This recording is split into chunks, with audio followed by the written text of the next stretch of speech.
नमस्कार दोस्तों, ओम शांति। स्वागत है आप सभी का आपके अपने पसंदीदा शो जिंदगी बने आसान में। आज के इस शो में हम एक नई सीरीज शुरू करने जा रहे हैं जिसका नाम है इनर हीलिंग। हमने लास्ट एपिसोड में जाना था कि हीलिंग का सबसे पहला स्टेप क्या होता है, जो कि अवेयरनेस होता है। लेकिन अवेयरनेस अबाउट व्हाट? तो आज के इस एपिसोड में वो हम जानेंगे और शुरू करेंगे इस जर्नी को। तो स्वागत करते हैं, हमारे साथ आज जुड़े हैं spiritual mentor, scholar and researcher BK Rajiv भाई। तो आइए उनका स्वागत करते हैं। ओम शांति, वेलकम टू आवर शो। ओम शांति। भाई जी, हमने लास्ट एपिसोड में बात की थी इनर हीलिंग पे। तो हमने ये जाना था कि जो पहला स्टेप है उसका वो है अवेयरनेस। लेकिन अवेयरनेस अबाउट व्हाट? क्या होना चाहिए, किस चीज़ को अवेयर करें? अनुष्का, अगर हम अवेयरनेस की बात करें, जैसे हमने पिछले एपिसोड में देखा था, अवेयरनेस मान्यता या बिलीफ के बारे में। तो अगर हम बिलीफ के बारे में अवगत हो जाएं, तब हम सारी चीज़ों को और अच्छे से समझ सकते हैं। बिलीफ मतलब थॉट। अनुष्का, अगर देखिए आप बात कर रहे हैं तो there is a difference between belief and thought. क्योंकि थॉट से ही तो हम बिलीफ क्रिएट करते हैं। हाँ, बिल्कुल सही कह रहे हैं कि आपने बिल्कुल सही कहा कि थॉट से हम बिलीफ क्रिएट करते हैं, लेकिन थॉट और बिलीफ में अंतर होता है।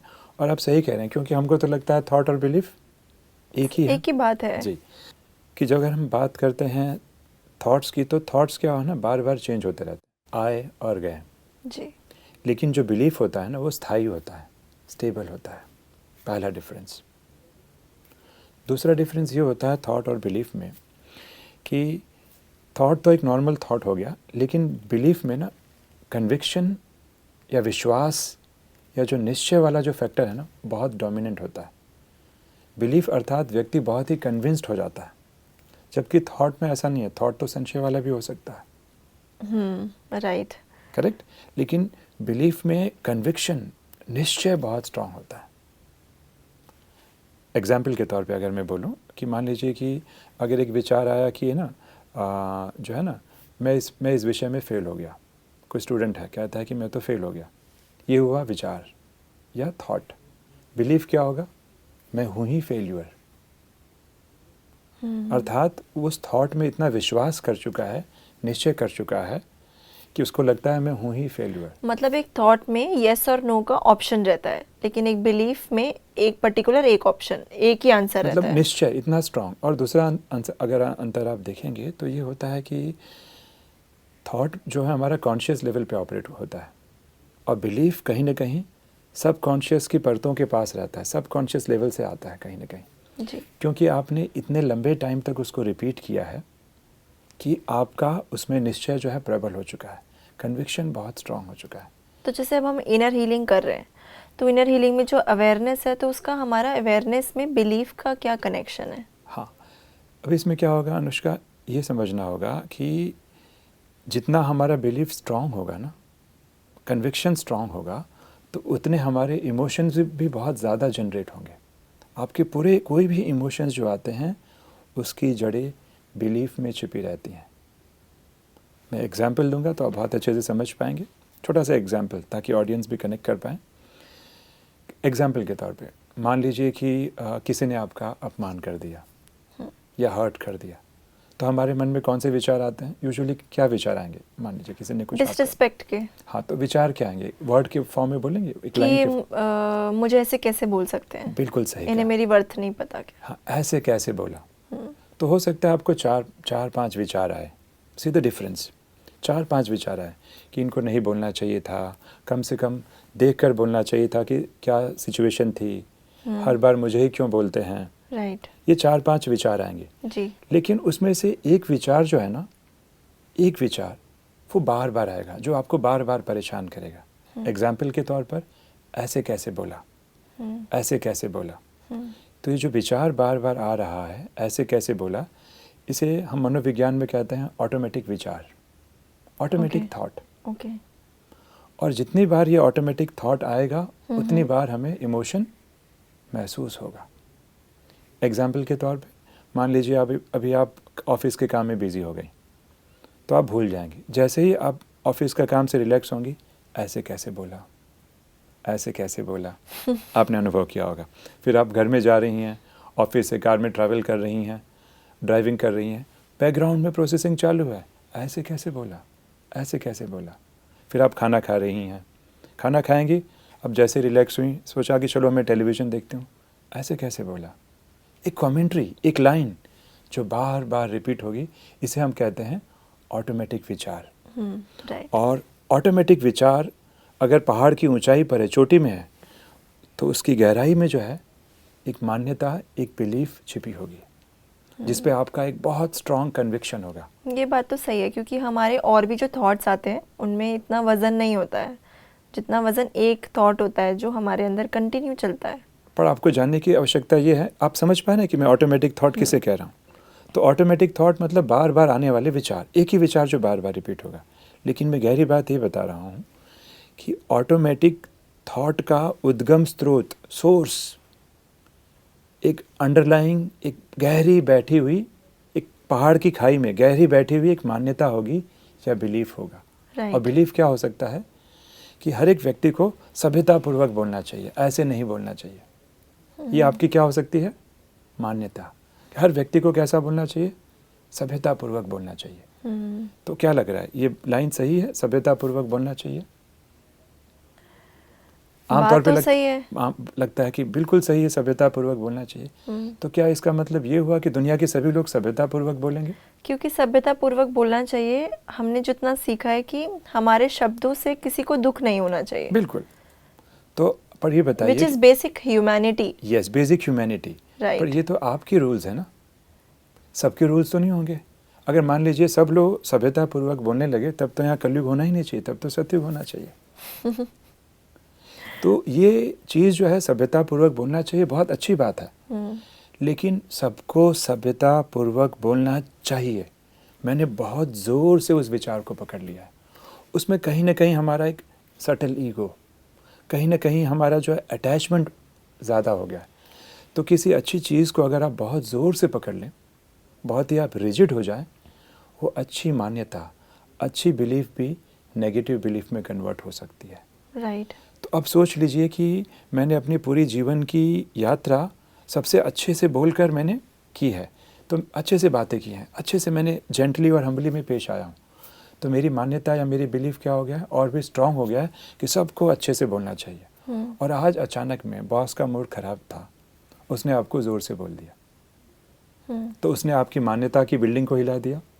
राइट। अब नीचे मान्यता की बिल्डिंग हिल रही है, ऊपर ऑटोमेटिक विचार क्या चल रहा है, ऐसे कैसे बोला, ऐसे कैसे बोला। तो ऐसे कैसे बोला जो ऑटोमेटिक विचार है, इसकी गहरी जड़ें मान्यता या नेगेटिव बिलीफ में छिपी हुई है। एब्सोल्युटली। और जब तक हमारे श्रोतागण, जब तक हमारे ऑडियंस इस बिलीफ के बारे में अवेयर नहीं होंगे, तब तक इमोशन उन्हें परेशान करते रहेंगे। जैसे आपके केस में आपने जैसे एग्जाम्पल दिया कि ऐसे कैसे बोला, तो ऐसे कैसे बोले में इमोशन कौन सा आएगा, गुस्सा, फ्रस्ट्रेशन, ईगो। हाँ, गुस्सा आया, फ्रस्ट्रेशन आया, डिसअपॉइंटेड, एक्सट्रीमली डिसअपॉइंटेड, डिसरिस्पेक्टफुल हो गया। डिसरिस्पेक्टफुल मतलब कोर इमोशंस क्या आएंगे, इरिटेशन, गुस्सा। तो ये गुस्सा या इरिटेशन किसको ज़्यादा आएगा, फ्रस्ट्रेशन, फ्रस्ट्रेशन, चिड़चिड़ापन, ये किसको ज़्यादा आएगा। अभी मान लीजिए दो व्यक्ति हैं, एक ने इस मान्यता को केवल थोड़ा सा पकड़ा है कि सबको अच्छा से बोलना चाहिए, लेकिन कुछ लोग बुरा भी बोल सकते हैं, और एक ने पकड़ के रखा है नहीं, सबको अच्छा बोलना ही चाहिए, जी, फोर्सफुली पकड़ के रखा है।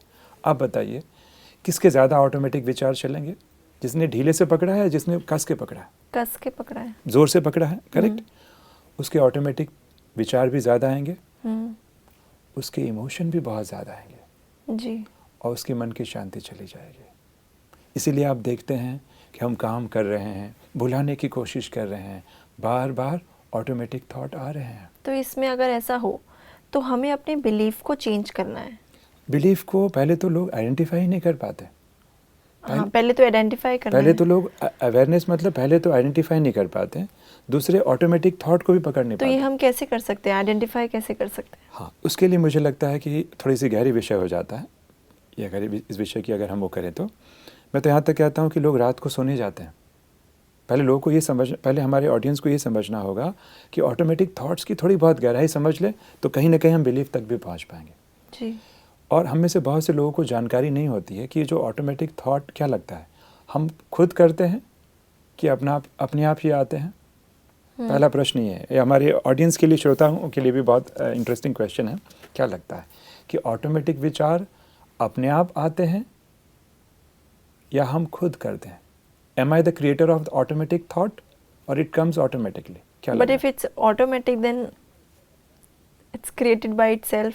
तो मतलब ऑटोमेटिक थॉट हम नहीं करते हैं, अपने आप आते हैं। अपने आप आते हैं। अच्छा, पर मान लीजिए हम जब आपको मेडिटेशन कराते हैं कि मैं बहुत शांत हूँ, मेरा मन एकदम शांत हो रहा है, ये ऑटोमेटिक आ रहा है कि आप नहीं, खुद क्रिएट कर रहे हैं? ये हम क्रिएट कर रहे हैं। तो अब बताइए इसका सही उत्तर क्या होगा कि विचार या जो थॉट्स हम खुद करते हैं कि अपने आप आते हैं? हम खुद करते हैं। देखिए हमारे ऑडियंस भी सोच रहे होंगे, तो इसका वास्तविक आंसर ये है कि दोनों बातें सही हैं। कुछ विचार हम खुद क्रिएट करते हैं और कुछ विचार ऑटोमेटिक आते हैं।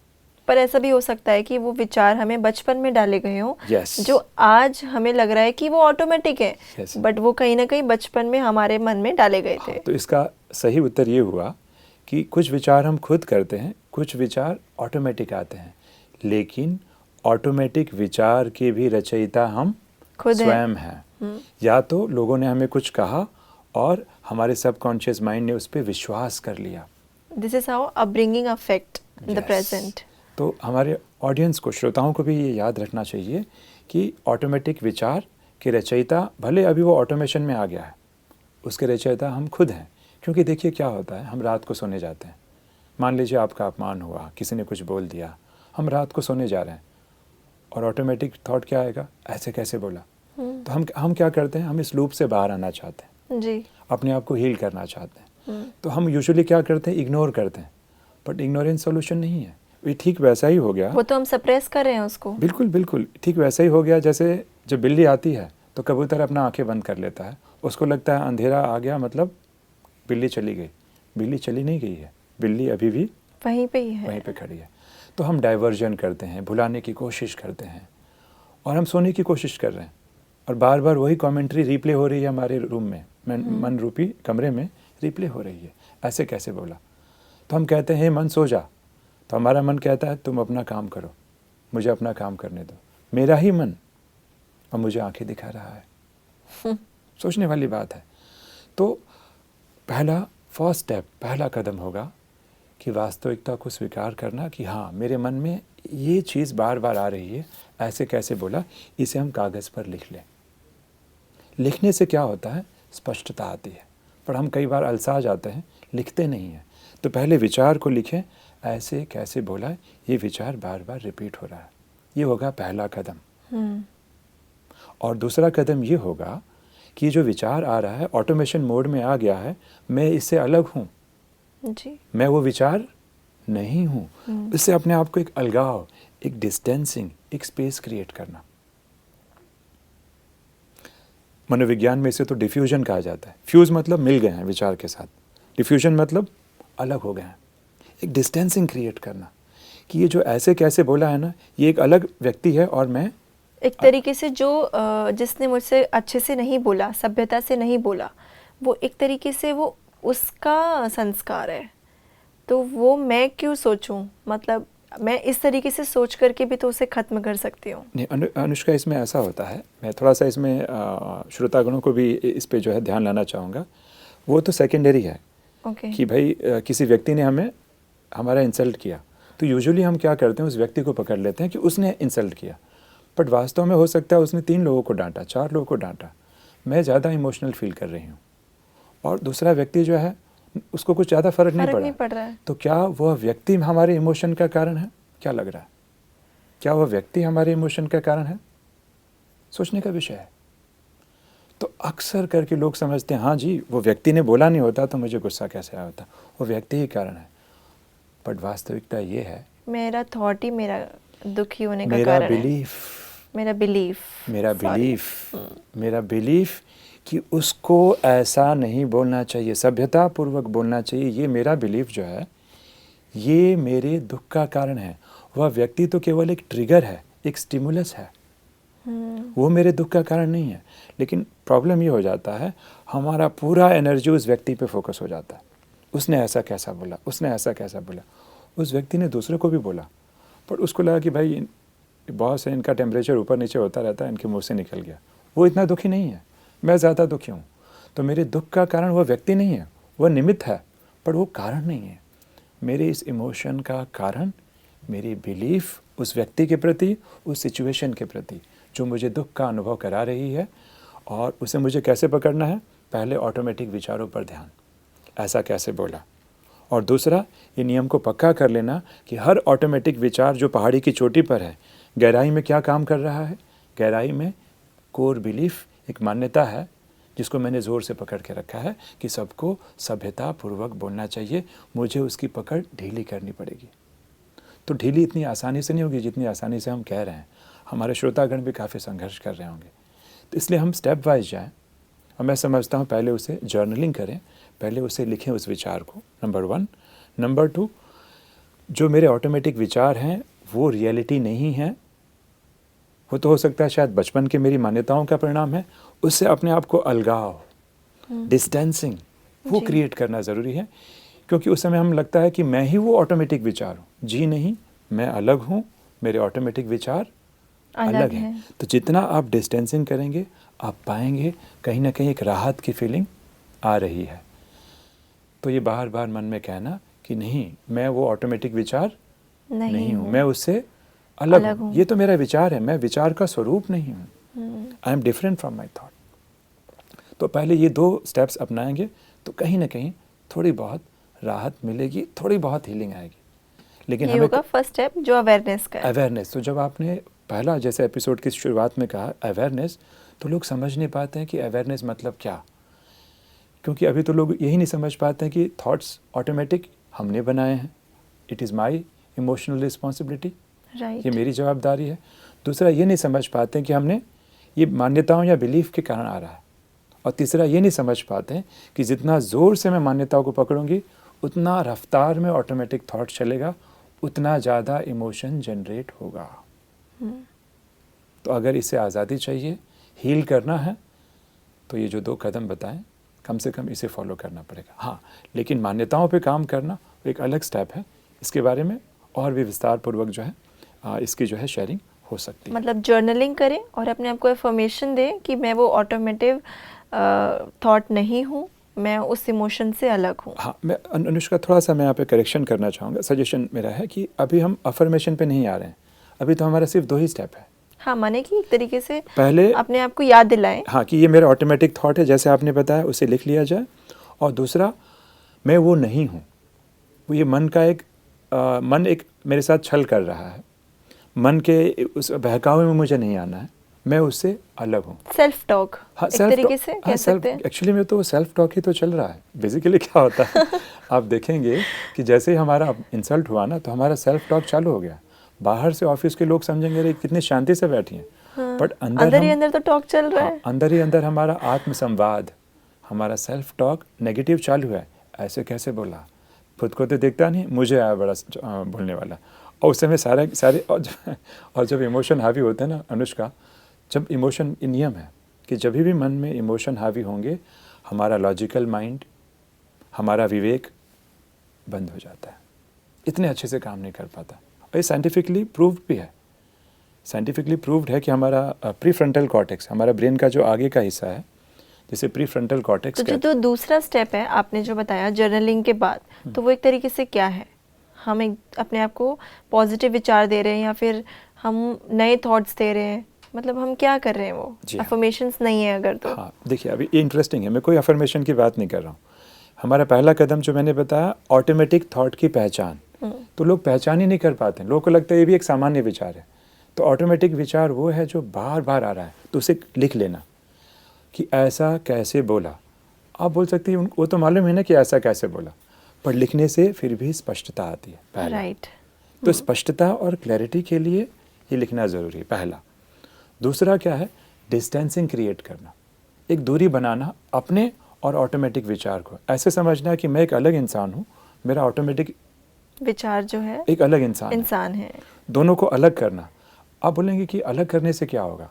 अलग करने से ना इमोशन और विवेक के बीच में एक डिफरेंस क्रिएट होता है। हम एक विजडम, एक इनसाइट जागृत होता है, हम एक रियलाइजेशन मोड में आते हैं।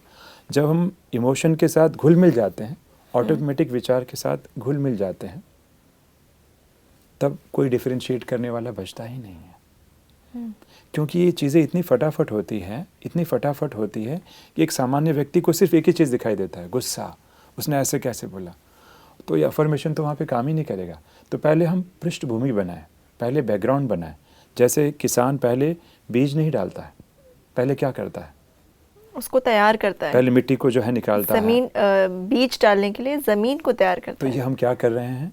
अफर्मेशन डालने के पहले की ये तैयारी कर रहे हैं।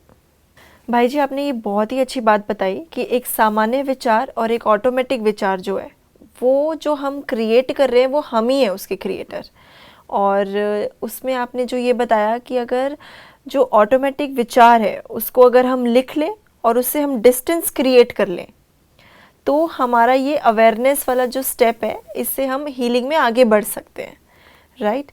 तो जो भी हमारे दिमाग में परेशान कर रहे हैं थॉट्स, तो हमें उसके झांसे में नहीं आना है और हमें उससे डिस्टेंस क्रिएट करना है, तो हम आगे अपने हीलिंग में आगे बढ़ पाएंगे और जो भी हमारी सिचुएशंस हैं, मन के विचार जो परेशान करें, उनको हील कर सकेंगे। तो आपने बहुत ही अच्छा बताया, का बहुत बहुत शुक्रिया। ओम शांति। ओम शांति।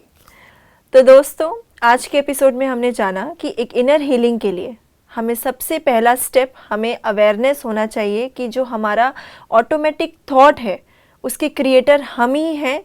उसका अवेयरनेस होना ही हमारी हीलिंग का सबसे पहला स्टेप है, राइट। तो इसको हम कैसे ठीक कर सकते हैं? हम जर्नलिंग कर सकते हैं और ऑटोमेटिक थॉट को एक पर्सन के रूप में देख सकते हैं कि वो एक अलग है, वो रियलिटी नहीं है। तो जुड़े रहिए इस सीरीज़ इनर हीलिंग में और आपके अपने पसंदीदा शो ज़िंदगी बने आसान में। ओम शांति।